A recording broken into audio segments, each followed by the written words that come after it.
আমাৰ যিটো যৌতুক এটা সংগ্ৰাম বিজেপি DPF আৰু AGP এই সংগ্ৰামৰ শেষত আজি আমাৰ NDA প্ৰাৰ্থীৰ দুজন 43 আৰু 44 গোৰাইছৰ আৰু তামোলপুৰৰ যি প্ৰাৰ্থী তেখেতসকলে আজি শেষ হাঁহি মাৰিলোঁ।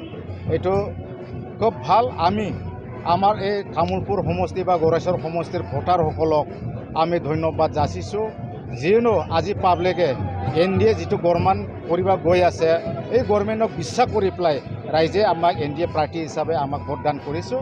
আৰু আমাৰ BPF দলৰ বিভিন্ন পদত থকা লিডাৰ বা আমাৰ ৱাৰ্কাৰ সকলক মই গৈবাৰী ব্লগৰ হৈ ধন্যবাদ যাচিছোঁ। আৰু আপোনালোকৰ যিটো মিডিয়া আপোনালোকৰো যথেষ্ট ইয়াত সঁহাৰি আছে বুলি আমি ভাবোঁ। আমাক যথেষ্ট এই সংগ্ৰামত বা এই যুদ্ধত যথেষ্ট আমাক সহায় কৰিছে, এইটো আমি ক'ব লাগিব।